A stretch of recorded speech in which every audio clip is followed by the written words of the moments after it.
Hey everyone, how you doing? This is Amon Green, Green Bay Packers all-time leader in rushing, and you're watching Packers Total Access Live, your daily source for Packer content. Go Pack, go!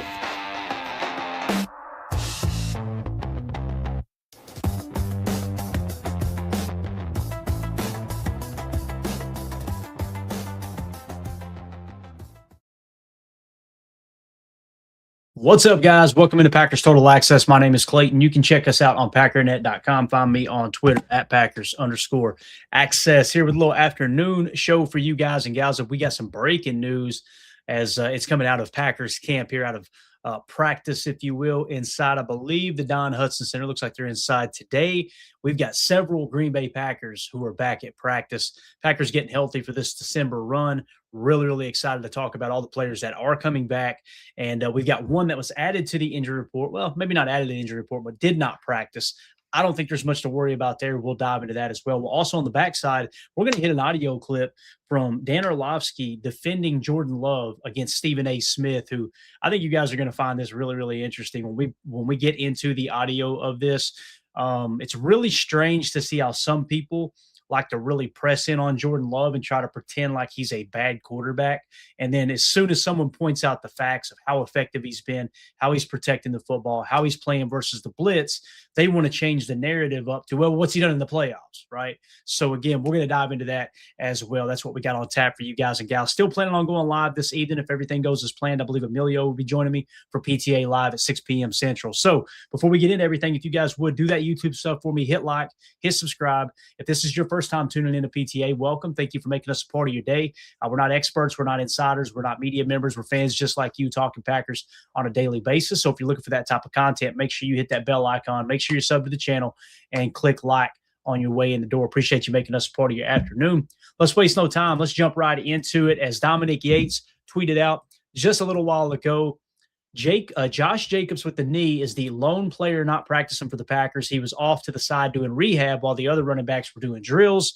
I'm not concerned about that, but the big news of the day for me, Lucas Van Ness, who's been battling a foot injury, returned to practice today alongside Savion Williams and Christian Welch as well. This is going to be absolutely awesome to get Lucas Van Ness back in the fold. Now, will he play Sunday? I kind of think that's their plan. Hopefully we get him back out there. And I know there's some that don't think that Lucas Van Ness has been very effective this year. Let me run some numbers by you guys and gals real quick. So Lucas Van Ness on the season, all right, he's sitting at a 13.7% pressure rate. He's got 1.5 sacks, only had 102 pass rushes. He's played a total of 159 snaps, comparatively speaking to like Rashawn Gary's 511. Obviously, Micah Parsons has significantly more than that. Lucas Van Ness, outside of Micah Parsons, is leading the Packers in quarterback pressure percentage at 13.7%. Behind him is Kingsley Enagbare at 12.5%, Rashawn Gary at 12.3%, Warren Brinson at 11.3%, and then Barron Sorrell at 9%. So Lucas Van Ness, other than Micah Parsons, is leading the Packers in quarterback pressure percentage, which is absolutely huge. Now, when you compare those numbers across the league, right, and again, LVN sitting at 13.7%, listen to some of these names that he has a higher pressure percentage than, okay? You got people like Trey Hendrickson. He has passed Trey Hendrickson up. Milton Williams. Remember Milton Williams, the highly touted defensive tackle, the highest paid player on the Patriots roster right now, if I remember correctly? 12.7% for him. Quinnen Williams, who the Dallas Cowboys just traded for, right? He's sitting at 12.6%. Kwity Paye at 12.3%. Right? When you look at some of the names that he's in the company of, well, Montez Sweat, the best edge rusher for the Chicago Bears, he's sitting at 10%. Will McDonald, 10%, right? So you see Lucas Van Ness up here at 13.7%. The players above him that he's kind of in their range, you got Zach Harrison, Jeffrey Simmons. We've talked about Jeffrey Simmons a lot on this podcast. Joey Bosa in Buffalo is at 14%. George Karlaftis is sitting at 14%. Leatu Latu is sitting at 14.2%. Daniil Hunter, 14%. Christian Barmore, 14%. When you go across the defensive line here, Will Anderson leads the league at 19%. Dorrance Armstrong at 19%. You got some edge rushers that are left off this list, but like Aiden Hutchinson's only 3% higher than LVN as it sits right now. So when you really break this down amongst the defensive line and NFL Pro's website here, essentially what you're looking at is LVM would fall somewhere right around the 15 to 16 spot, slightly higher than Trey Hendrickson, a player that many Packer fans wanted the Packers to go out and get this offseason. So LVN, you cannot minimize the step that he took forward this season. And as we see here on the tape, you can see him going through drills. I love this drill too, where they make him stay low underneath the netting there. And you see, to me, he looks like he's in pretty good shape. He looks like he's good to go. Like, you don't see him hobbling around at all. I think that was somewhat precautionary. They tried to have him go out. I think it was against the Giants or maybe the Vikings, if I remember correctly. I think it was the Giants. And they said, you know what? No, let's pull him back off the field. Let's keep him out of the game. I think he's going to be good to go now with that foot injury. As you can see, to me, he looks good here. You see Gary looking on. You see him working with there's half right there. You got DeMarcus Covington right in the fold on his knee, kind of coaching the guys up. I'm excited to get LVN back again, man. 13, damn near a 14% quarterback pressure percentage up there with some of the big dogs in terms of the defensive linemen, and obviously one of our better run defenders as well, doing a real good job there stopping the run too. So LVN back in the fold, I think, is great news. A couple other players that were also back at practice. So this tweet came in from Dominic Yates. Obviously, you got Marshawn Lloyd out there. All right. See Marshawn Lloyd back at practice again. That's exciting stuff. Josh Jacobs, I think, will play in Denver, but it would be awesome to get Lloyd back. And you see Lloyd's lateral explosion here as he's doing kind of a juke drill around some of these. I mean, this dude, to me, Marshawn Lloyd, not here. This next guy right here. Watch Lloyd on this drill. Just, I mean, the twitch he's got. If he can stay healthy, I'm really excited to get Marshawn Lloyd back on the field. And one that I think is really, really underrated as well is our boy Savion Williams, who's going to be returning to practice. Now, the last time we seen Savion, he was out there making a huge play against New York. I think he played a little bit against the Vikings, but they tried to limit what he did there, just like they did against the Giants. But Savion making that huge third down catch. And again, we talked about it, man. You had those contested catches that were all over the tape in college for Savion Williams. Matter of fact, I think I've got a couple clips here. And again, shout out to Dominique Yates for putting that tweet out there, getting the info out to everybody. Christian Welch also with the concussion. He's back at practice too. So all great news for the Packers with depth. A couple clips here of what we've seen from Savion this season, right? Here he was in the Cleveland game. We talked about on the college tape, you can see him in the backfield. You can see him playing Wildcat quarterback. You can see him lining up in the Z. What you get with Savion is a physical player for a rookie. Watch him coming out of the backfield. Bang. I mean, just completely peeling this Cleveland Browns defender's cap right there. I mean, if you were to freeze frame it right where they make contact, look at our boy right here. Just exploding through that block. That's the physicality that Savion brings to the table. And then, of course, you had the play that we talked about in New York or technically in Jersey, but against the New York Giants here. This was a huge play on third down. This was in a fourth quarter third down play. I think it was third and long, like a 3rd and 10, and Savion going up and just absolutely mossing a defender. This is on one foot too, guys, one leg, if you will, right? He obviously was playing hurt in that game, and they put him out there for a handful of plays with the game on the line. Think play or not play. Our receiving core was still banged up here, and obviously this before you get Jaden Reed back. Making that catch right there, guys, you cannot say enough about it. If he doesn't make that catch, we like to talk about the Christian Watson touchdown that won the game and all that. And Christian has been phenomenal.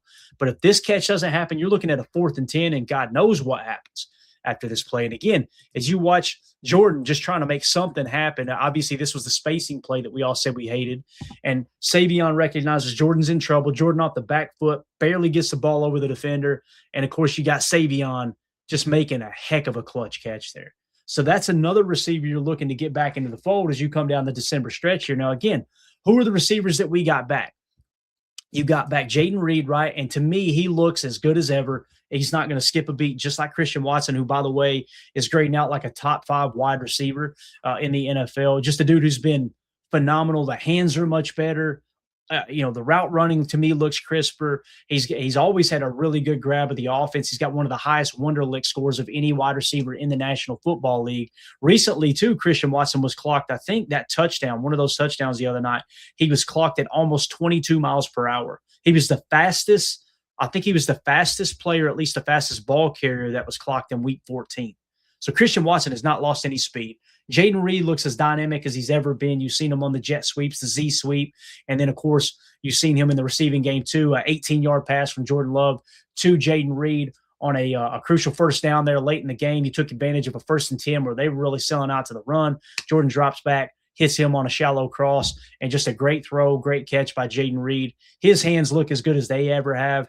So you're getting all these receivers back, and now you throw a healthy Savion Williams back into the fold. I just love how Matt LaFleur has managed this roster and not tried to rush guys out there, right? Okay, we're down this receiver and this receiver. Okay, let's put this guy out there. Oh, crap. Tucker Kraft goes down with a season-ending injury. All right, let's pop Josh Wiley on the starting lineup. Let's use him in a kind of a motion role there with the tight end U position, put him at the H occasionally. All right, now let's mix and match in Christian a little bit more here.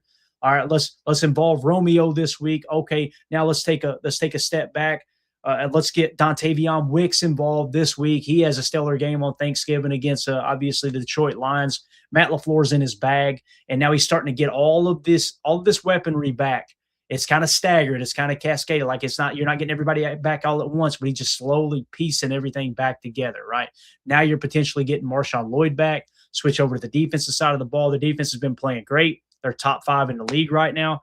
Essentially what you've got against Denver is 2 top 5 defenses locking horns this weekend. Now, obviously, they're not going to be on the field at the same time, but you understand what I'm saying. You're going to get 2 legit top 5 defenses in the same stadium on Sunday, and we're going to get to see just how good this Packers team is going up against arguably the best team in the National Football League. I think it's between Denver and New England, a couple of other teams, but Green Bay's got a chance to really, really make a statement this Sunday. And when you get an LVM back in the fold with that top 5 defense already, things are looking really, really up for the Green Bay Packers. So there is your updated injury report. I just want to jump on here and share that with you guys and gals. I think it's great news. Let me know in the comments if you're watching this video back later, how do you feel about the health of the Green Bay Packers? Seems like we're starting to get a little healthier as we're coming down the stretch here, right? The offensive line is as healthy as it's been, it seems like. You get a little bit of depth there. You're starting to settle in with Anthony Belton a little bit more. You're using Darian Kennard as a 6th offensive lineman. He's got a report eligible most of the time, but they're just keeping him in the block. And boy, Jordan's just sitting back there, fade away, dropping them in the bucket. It's exciting time for the Packers. Let us know in the comments what you think about this injury update. Do you think LVN will play this week? Do you think Savion will play? Do you think we finally see Marshawn Lloyd? All of that information is going to be released when the active or the inactives are announced. Obviously, we should find something out either late Saturday or early Sunday as we go into the game and get ready for our PTA pregame show. But we want to hear from you in the comments. Also, make sure you hit like, subscribe, and click the bell icon so you're notified when we go live anytime here in the future. Now, let's switch gears, and I want to jump into a video and audio that I heard earlier today. Actually, I heard it yesterday, and we didn't have time to get to it. So I want to get everybody's take on this. You guys know First Take. Listen, we know what they are. They're very, very you take this stance, I'll take this stance, you take that stance. Things got kind of heated between Stephen A. Smith and Dan Orlovsky on this show. And I'm going to pop a screen grab up here, and we're just going to play the audio. And I want you to hear – and like I said in this tweet, let me just read the tweet to you guys real quick before we get into the audio of it, okay? I just said you could tell Dan Orlovsky was exposing Stephen A. Smith for hating on Jordan Love when Stephen A. Smith started screaming over him and cutting him off, okay? Imagine if Jordan Love – think about this, guys. Anybody who watched that game the other night between the Philadelphia Eagles and the LA Chargers, imagine if Jordan Love had thrown four interceptions and lost a fumble, 5 turnovers in one game.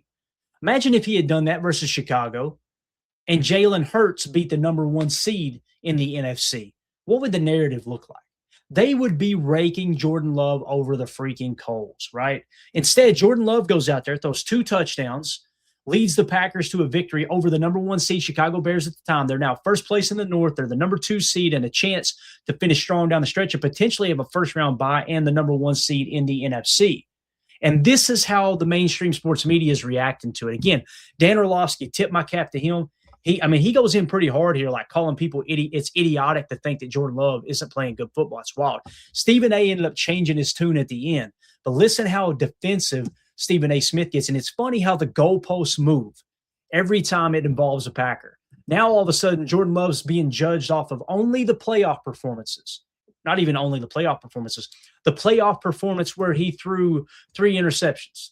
We're going all the way back to the Philly playoff game last year now. Now it's like nothing matters right now, right? It damn sure don't matter that he cut apart the Dallas Cowboys in his first playoff game, right? That don't matter now. But anyway, let's go to the clip. I'm going to pause it in between, and I want to get your all's take on what Stephen A. Smith has to say here. And like I said, we get a little Cam Newton in here too, which is hilarious. We got some stats that kind of proves Cam Newton wrong and some of his stances here as well. But here we go. Let's start the clip. What you doing? How does that make any damn sense to you? Overall, we get to count the totality of the game. That makes no sense. That argument makes no sense. It literally makes whatsoever. sense. They ran the ball down San Francisco's throat. Number three. It doesn't matter. You can't sit up there and ignore a quarterback throwing 2 interceptions in the fourth quarter of a playoff game and say Dan wasn't ignoring the fact that Jordan threw two interceptions in the fourth quarter. And I love how Stephen A. Smith conveniently leaves out that one of those was a shot play where, listen, Philly's defense had us kind of hemmed up, and he had a one-on-one shot to Dontavion Wicks, right? So it's, hey, you take your shot there. I have no problem with that interception. At some point in the game, you got to take a chance. You got to give your guys a one-on-one opportunity. In my opinion, Wicks didn't play the ball very well. They end up getting a great interception. The Eagles did. He conveniently leaves that part out, that the running game had kind of stalled. The defense kind of had us hemmed up, and Jordan had to start taking these calculated risks, right? But let's continue. he was really good up until that moment. Please, that moment counts more than anything else. 2 interceptions in the fourth quarter. That's just nonsense, okay? Number 3, I keep telling you this. Ultimately, it's about moments. It's about moments. What the hell does that mean? Ultimately, it's about moments.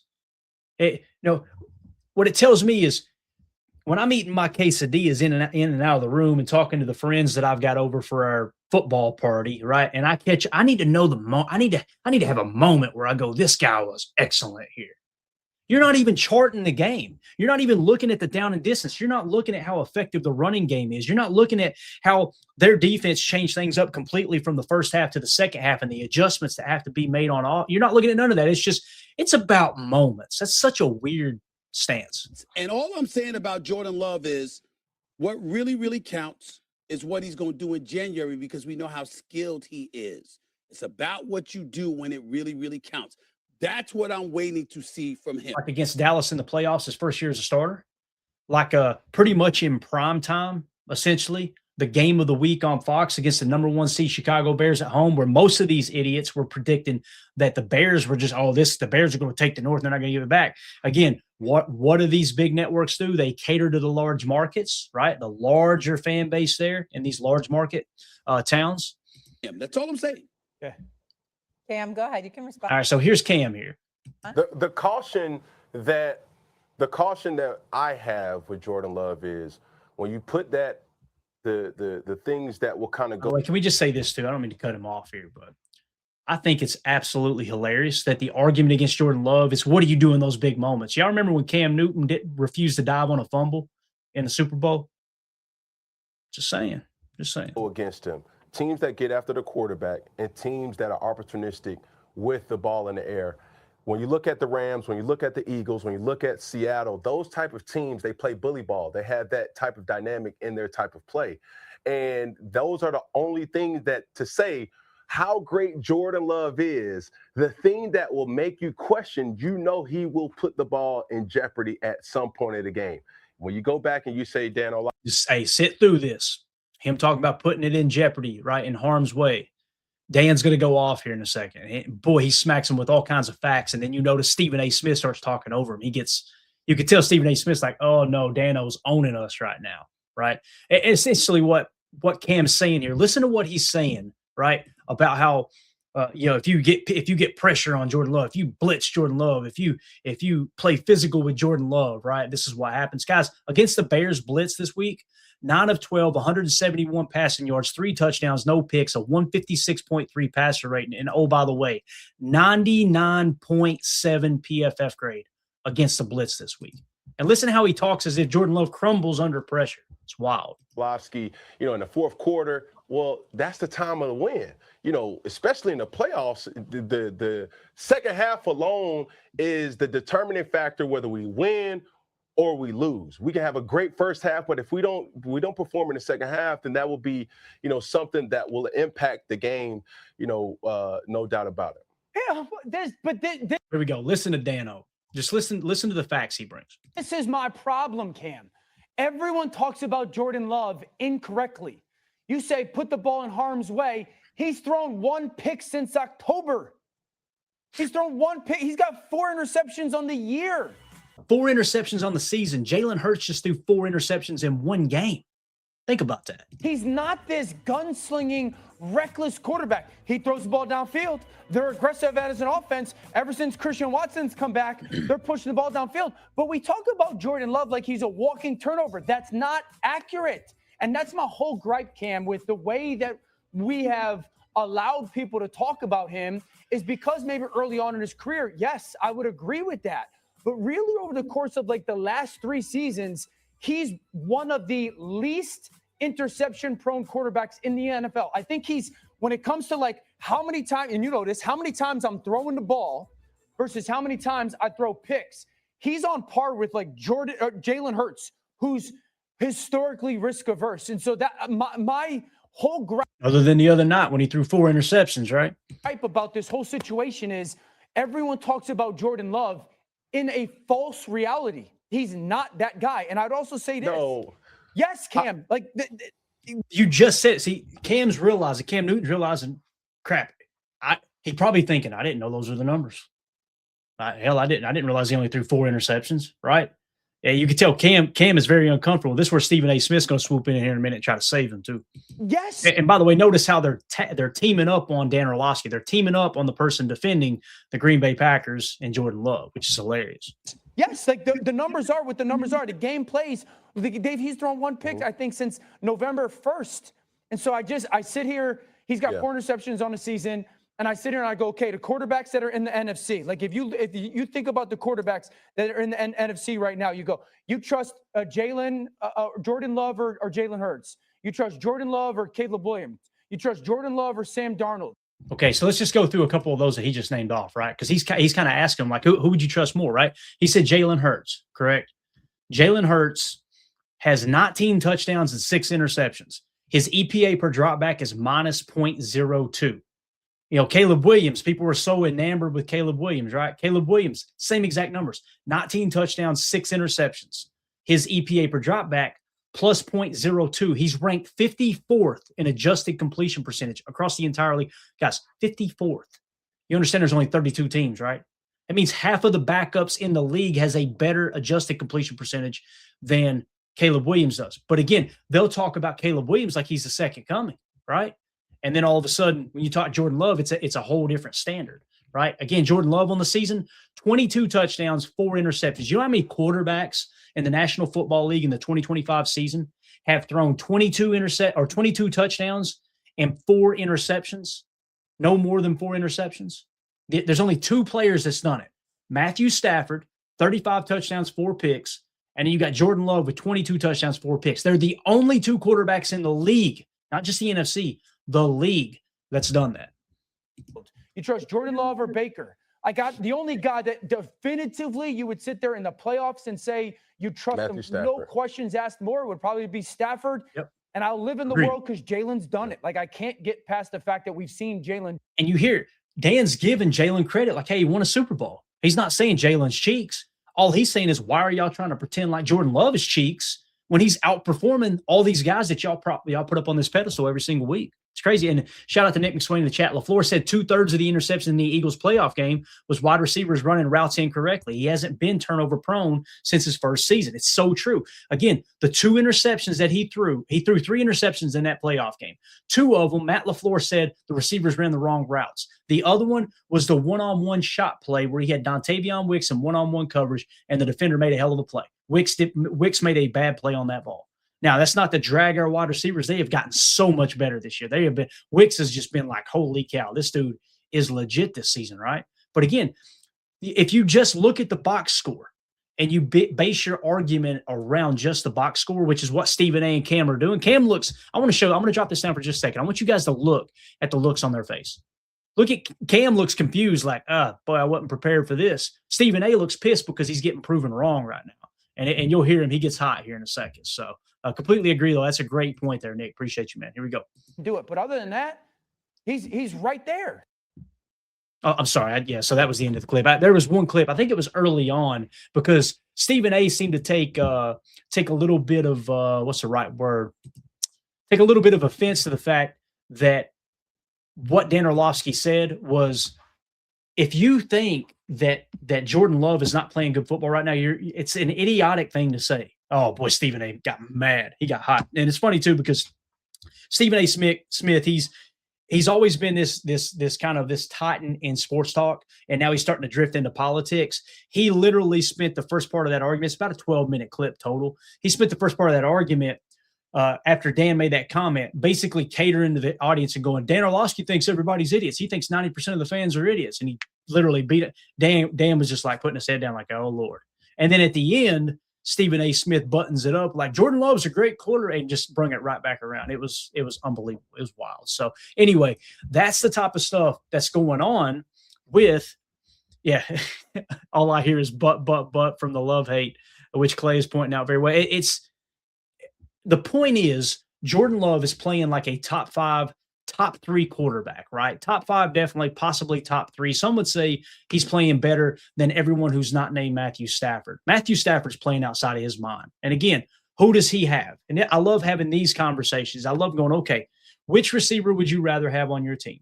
And this isn't a dig at our receivers. This is just facts. Would you rather have Puka? You could trade them 1 for 1, forget the money, forget everything. You can have one of these 2 receivers. Which one are you picking?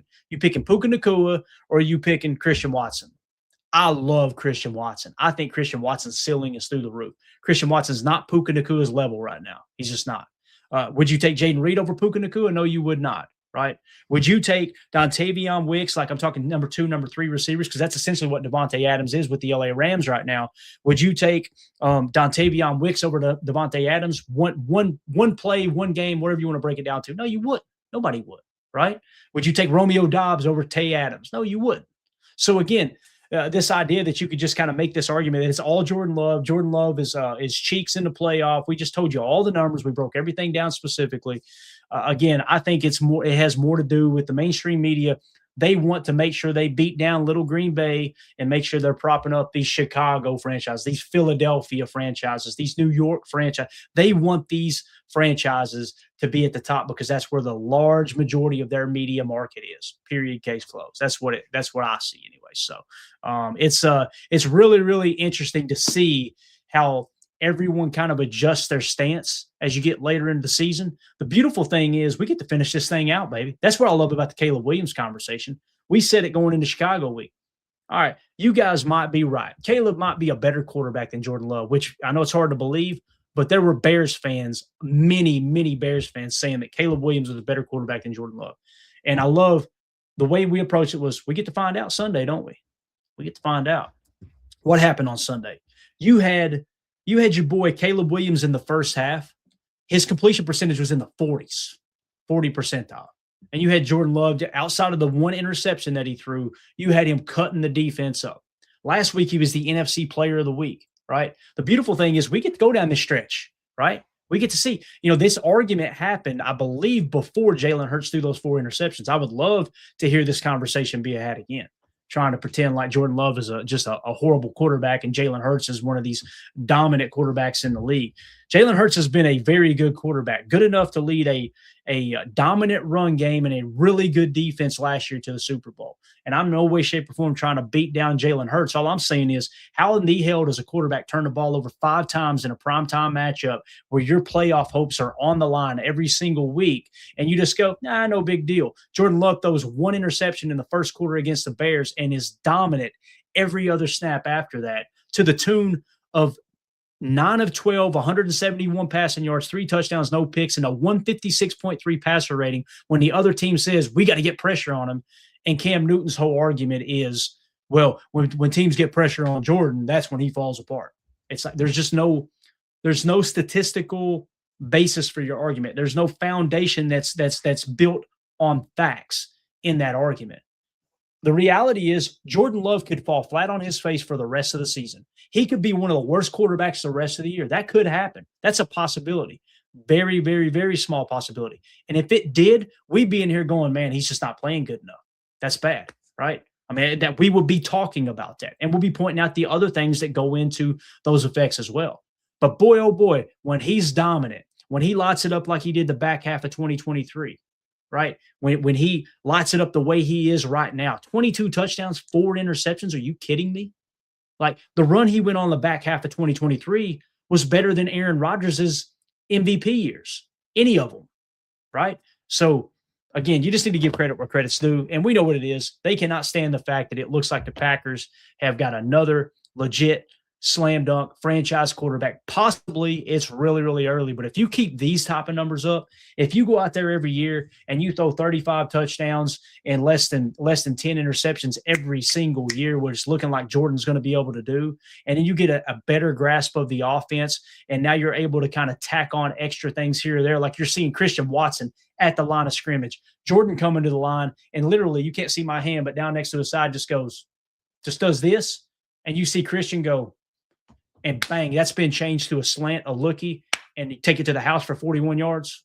When you start seeing that stuff, and it's only going to get better year after year after year, and you see Jordan evolving along with Matt LaFleur in this offense, it's not wrong to go, if he keeps doing this, we're going to be talking about a third straight Hall of Fame quarterback. That's what we're going to be talking about. So, again, it's not about MVPs. It's not about Hall of Fame. It's about winning a Lombardi. I think Jordan Love gives the Packers a great chance to do that, right now. A top 3, definitely top 5 best odds chance to do that at the quarterback position. And the fact that some of the people in the mainstream media refuse to believe it is just wild. And that's why they resort to shouting and getting upset and all nervous and everything on the camera, because they realize, yeah, this boy's arrived. And he's only going to continue to get better. Because if you guys heard the McAfee interview, you're talking about somebody who's humble. He's having a good time. He's humble. He's always deflecting the praise and putting it back on his teammates, his coaches. This dude's everything you want in a leader. He's everything you want in a QB1. So I want to know what you guys think in the comments. If you're watching this video back later, let us know exactly what you think about Jordan Love. Where do you rank him? Do you say he's top 3? Is he top 5? Maybe is he just top 10? Maybe you think he's outside of top 10. Those comments and arguments are welcome as well, as long as everybody keeps it respectful in the comments. We'll always have that conversation. I want to know what you guys and gals think about Jordan Love. Where do you see him now? Make sure you throw that in the comments. Also, make sure you hit like, subscribe, and click the bell icon so you're notified when we go live in the future. Like tonight, 6 p.m. Central for PTA Live. We're going to show you our updated PTA rankings. We're going to give you an early preview of Packers Broncos. This is a collision course between, I think, 2 top 5 teams in the National Football League to kind of, who knows, it may just be a Super Bowl preview. It's going to be awesome breaking all that down. So you guys make sure you hop in here, 6 p.m. Central for PTA Live. Appreciate y'all jumping in. The chat was on fire. Thank y'all for coming in here and talking ball with us on short notice. My name's Clayton. This is PTA. Go Pack Go. Here we go. Bye, guys.